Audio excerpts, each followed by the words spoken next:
Welcome to another edition of Mark's Inspiration. Glad you could join me here today. As always, like and subscribe.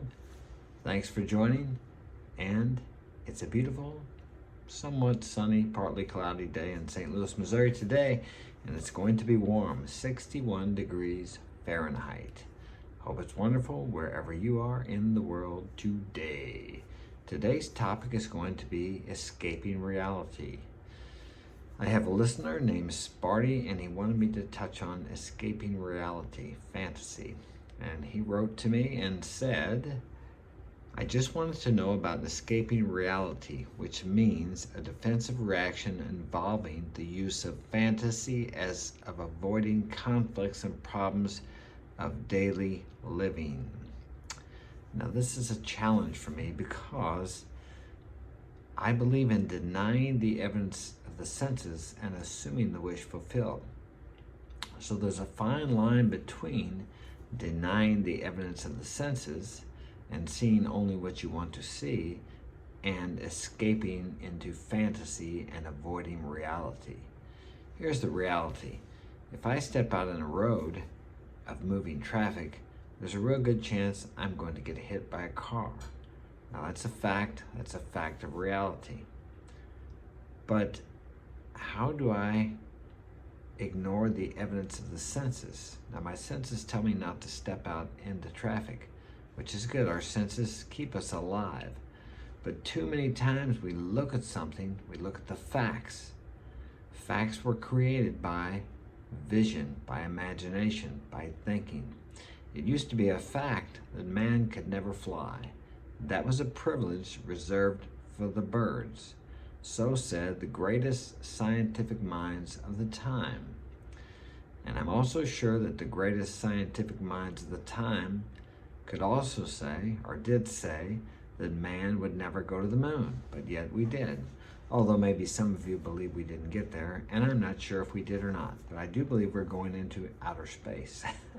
I think that's a fact, but who knows? Maybe that's not true either. But I believe it is. Okay, the greatest scientific minds of the time, the doctors said man could never run faster than a 4-minute mile. If he did, his heart would explode. When Roger Bannister broke that 4-minute mile, he said he was waiting for his heart to quit beating or to die or to have a heart attack because everybody said that was what was going to happen. But it didn't. And in the same year, a couple of other guys broke the 4-minute mile, and today high school kids break the 4-minute mile, which was once thought and proved by the greatest doctors and scientists to be impossible. But yet here we do it. And those were all facts, right? Supposed facts. So how do you distinguish between fantasy and reality? Actually, today's fantasy will become tomorrow's reality. I mean, there is a certain line you have to draw. If I sit here in the house and I don't make my house payment, okay, if I have one, and just sit and fantasize that I'll have my house the rest of my life, somebody's probably going to come knocking on my door with an eviction order, probably a sheriff, and they're going to kick me out of here. So that's denying reality. I think Corey Wayne says you can deny reality, but you can't deny the consequences of reality.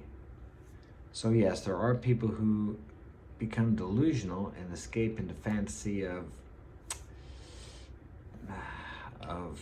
non-reality to escape the pressures and the how do I say, the dislikes of the day, or the I can't think of the word, what they don't like in the day. They don't want to accept it, so they want to escape. So they fantasize and even get delusional, or some people are schizophrenic.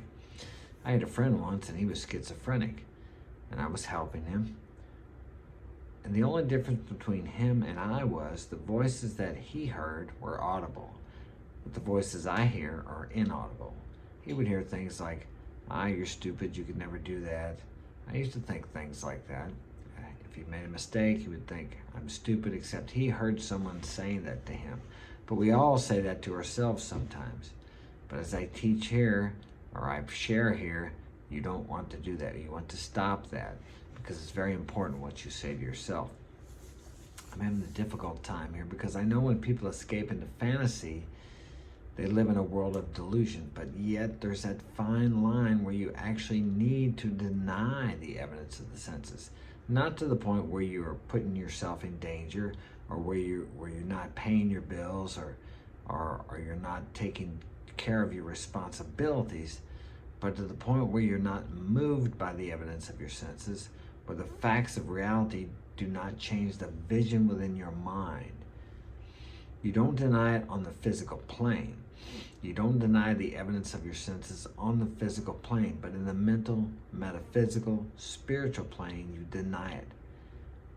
Let's say you want to own a private jet. Of course, you don't own a private jet in the world of physical reality. But in your mind, in the idea in your mind, you own a private jet. So you start talking as if you have a private jet. Maybe you tell your friends, hey, I'm flying to Hawaii on my jet this weekend. And they're going to laugh at you. They're going to think you're delusional. But are you? Now, you don't go to the airport and try to get on someone else's jet. That would be delusional. That would be fantasy. That would be fantasy. I want to say fantasical, but I don't think that's a word. But if you continue to see that in your mind, you will be led over bridges of incidences. It may take a year, it may take 2 years, it may take 10 years, to where you will eventually get to that. Because when you can see it in your mind, eventually it will become a reality. If you hold it with the intention of it becoming a reality, and when intuitive nudges come, you take action on those nudges. And that will move you to whatever you desire in your life. So I suppose what the summary of this is, people live in a fantasy world to deny reality, but they deny it to the point where it causes them problems. I'm not talking about living in a fantasy world in the physical world. We have to deal with physicality. But in your mind, see, believe, and think only of what you want.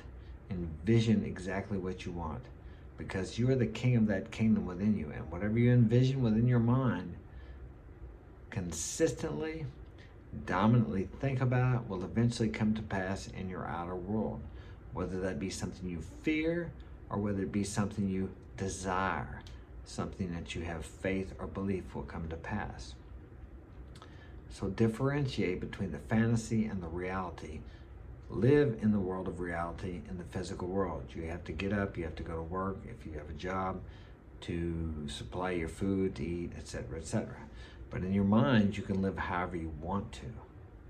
And eventually, if you live that way in your mind long enough, that will come to pass as a physical reality, and you will find yourself living that very vision you had in your mind in the physical reality.